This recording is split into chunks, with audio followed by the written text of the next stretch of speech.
Bien, nous allons parler d'un conte, d'une légende japonaise qui révèle un secret. Oui. Cette légende, c'est Botendoro. Oui. Et donc nous avons invité un homme, oui, un expert dans la manière de raconter une histoire, de la lire, oui, de la lire. Donc vous êtes un spécialiste de l'enregistrement de lecture de légendes. Non, ça pourrait être des romans, ça pourrait être des poèmes, principalement, des légendes, oui, des contes, mais surtout des poèmes. Est-ce que vous avez reçu la manière de chanter le poème, par exemple? Non. Est-ce que vous avez reçu la manière de ne pas le chanter? Non. Alors pourquoi est-ce que vous proposez la lecture, puisque vous n'avez pas toutes les manières de faire? Si, nous avons la manière de bien lire cette légende. Ah, bien. Ben, il faudra nous raconter quelques petits secrets sur la manière de lire en japonais. Non. En français, comme un japonais. Non. Mais vous voulez qu'on vous intronise? Pas vraiment. Qu'on vous donne une méthode? Pas vraiment. Bien. Donc, c'est donc Botendoro, oui, la légende de la lanterne au pivoine, oui. C'est la version kabuki de 1892, oui. Vous avez quelque chose à nous dire? Pas vraiment. Bien. Alors, pourquoi c'est vous qui prenez la parole? Ben, c'est comme ça qu'on est au Québec. Ah, voilà. Pourquoi vous dites la manière qu'on a de pouvoir la lire et pas la lire? Oui, parce que parfois vous pouvez lire vraiment une histoire et parfois vous pouvez ne pas lire. Parce que nous avons découvert que le journal Le Monde ne lisait pas, ne faisait que une lecture sans lecture. Hein? Nous en reparlerons. Hein? Nous verrons, oui.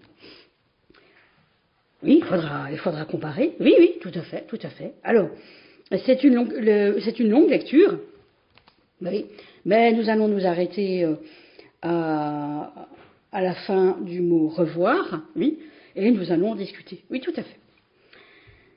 Pourquoi cette lecture est très importante? Cette lecture est très importante parce qu'elle permet de découvrir pourquoi certaines personnes ne peuvent pas révéler leur identité. Ah. Il y a longtemps vivait un jeune homme nommé Shinzaburo, ou le jeune Saburo, né dans une riche famille de commerçants. Un jour, il s'est pris d'une belle et fraîche jeune fille nommée Otsuyu. Rosée du matin, leur amour était heureux, pur, et s'épanouissait de jour en jour, comme une belle fleur de pivoine. Leur relation devenait plus profonde alors que le temps passait et bientôt on pensa les marier. Un jour, Shinzaburo tomba malade, si gravement qu'il ne put pas voir Otsuyu pendant une longue période. Il essaya de guérir au plus vite, car sa promise lui manquait cruellement. Quand il fut assez fort pour sortir de la maison, il partit à la recherche de Otsuyu, désespéré de la revoir. En fait, je voulais dire que quand on faisait des mouvements, par exemple, on n'était pas d'accord sur la manière de vouloir toujours prendre le micro. Je pense qu'il y a une méprise. Personne n'a voulu vous prendre le micro. Je pense que vous n'avez pas compris que le journal Le Monde est déçu d'avoir entendu qu'il ne pouvait pas lire. Oui, c'est vrai, mais je suis déçue de savoir que nous ne savons pas lire. Oui, vous ne savez pas lire puisque vous n'avez pas le micro pour lire. Vous avez le journal, mais pas le micro pour lire.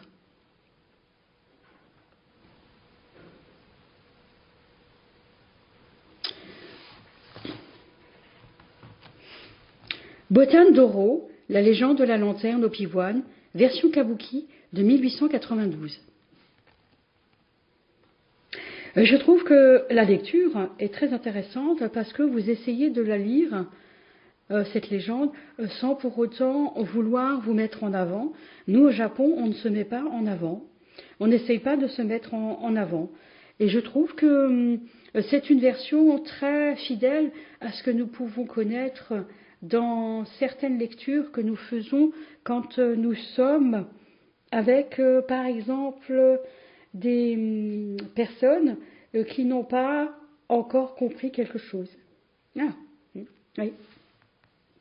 Il la chercha partout. On lui apprit que Otsuyu était morte peu de temps après le début de son absence. Shinzaburo, très affligé, le cœur brisé, vivait péniblement cette perte jour après jour. Oui, c'est ça, c'est tout à fait ça. Tout à fait ça. Mais il y a quelque chose que nous n'avons pas, c'est il la chercha partout.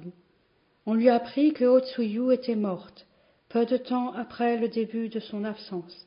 Shinzaburo, très affligé, le cœur brisé, vivait péniblement cette perte jour après jour. Oui, nous devons toujours respecter celui qui nous écoute et être affectés pour lui. Bien. Est-ce qu'il y a des temps de silence importants pendant la lecture? Oui.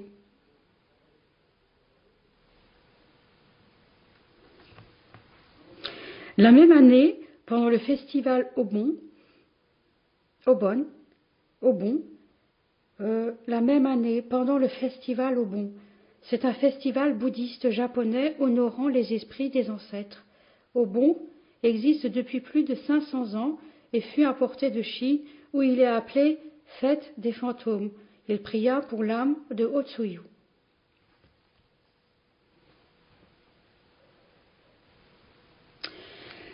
Alors qu'il rentrait chez lui, dans la nuit du festival, il rencontra une belle dame et sa servante.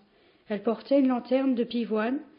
Lorsque la lumière d'une lanterne de pivoine passa sur le visage de la dame, Shinzaburo s'aperçut qu'elle ressemblait trait pour trait à Otsuyu. Elle courut vers elle.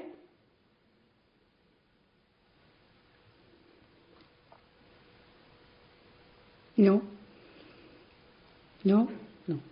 Il courut vers elle, n'en croyant pas ses yeux. Mais avant même qu'il puisse parler, les larmes montèrent aux yeux de la dame, et elle dit « On m'a dit que vous étiez mort de maladie, mon cher Shinzaburo. J'avais le cœur si brisé que j'ai demandé à ma servante de venir avec moi et de sortir de la ville. Vous êtes ici, bel et bien vivant. Je suis tellement heureuse. »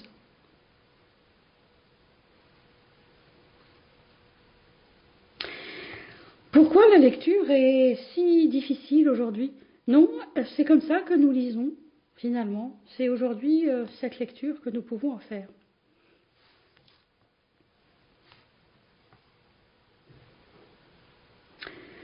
Cette manière de lire est une manière de lire très intéressante qui permet de lire sans à-coup, sans perturber qui que ce soit. Shinzaburo était submergé de joie. Dans une étreinte, il embrassa Otsuyu et il invita les deux femmes dans sa maison. Cette nuit-là, il resta avec Otsuyu dans ses bras et ils firent l'amour. La servante de Otsuyu dormait dans la chambre d'à côté. Ils se rencontrèrent ensuite tous les soirs et ce pendant une semaine. Un des serviteurs de la maison, curieux de l'identité des visiteurs de son maître, décida une nuit de jeter un coup d'œil sur la chambre de Shinzaburo et fut terrifié.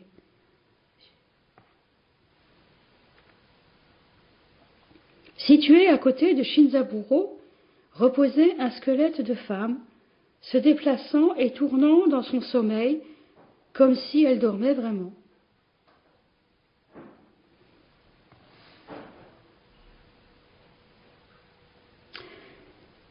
Bien, voilà, une partie de la lecture que nous pouvons en faire. Je voulais préciser que j'apprécie beaucoup ces enregistrements qui nous permettent de savoir quelque chose que je savais beaucoup aussi, mais quelque chose qui me rappelle quelque chose aussi, que nous avons beaucoup d'efforts à faire pour savoir ce que c'est que la lecture de Botan Doro.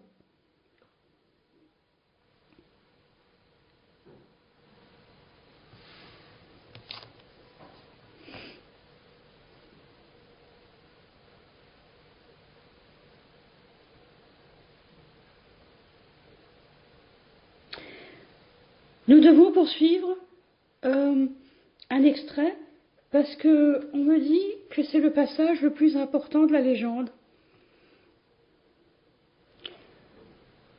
Situé à côté de Shinzaburo, reposait un squelette de femme, se déplaçant et tournant dans son sommeil, comme si elle dormait vraiment.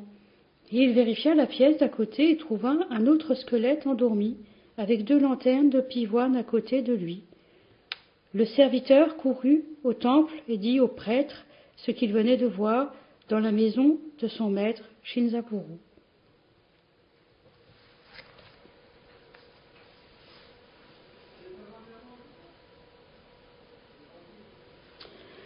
Je pense que la lecture a été... je trouve que la lecture n'est pas tout à fait fidèle à ce que nous faisons, nous, chez les bouddhistes. Normalement, c'est, il y a longtemps, vivait un jeune homme nommé Shinzaburo. Ou le jeune Saburo, né dans une riche famille de commerçants. Et en fait, c'est comme ça qu'on dit au début.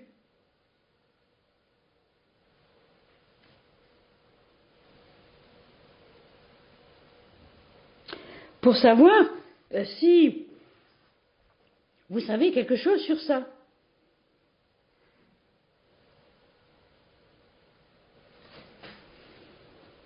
Non, moi je ne sais pas.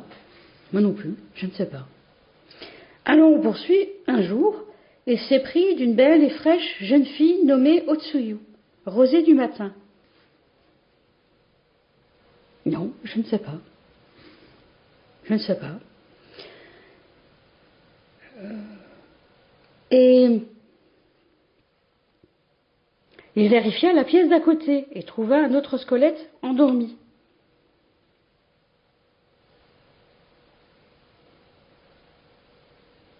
Non, je ne sais pas. Moi, je ne sais pas non plus. Bon, alors, pourquoi est-ce qu'on est avec vous? Pour savoir quelque chose comme ça?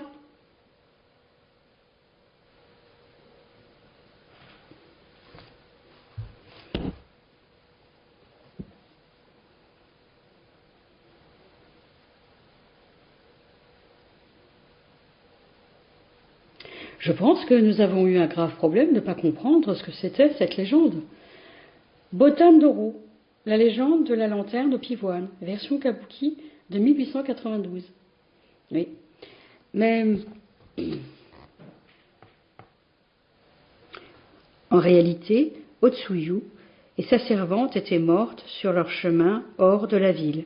La tante de Shinzaburo était derrière tout cela, parce que les familles de Otsuyu et de Shinzaburo étaient rivales dans le commerce. Ça, on sait quelque chose. Oui. C'est quelque chose qu'on sait. Oui, mais dans votre vie.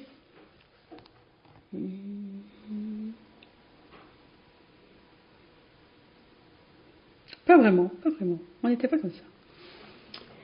Bon.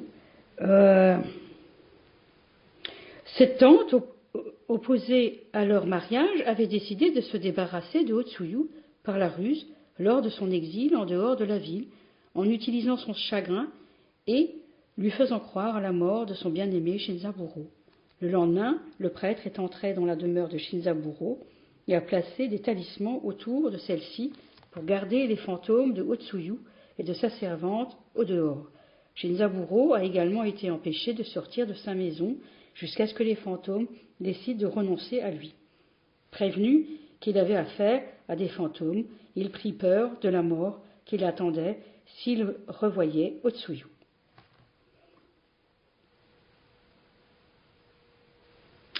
Donc nous allons rappeler l'histoire. Donc c'est un jeune homme, Shinzaburo, et une jeune femme, Saburo, qui tombent amoureux et qui décident de se voir régulièrement. Puis la femme disparaît. Oui. Fin de la première partie.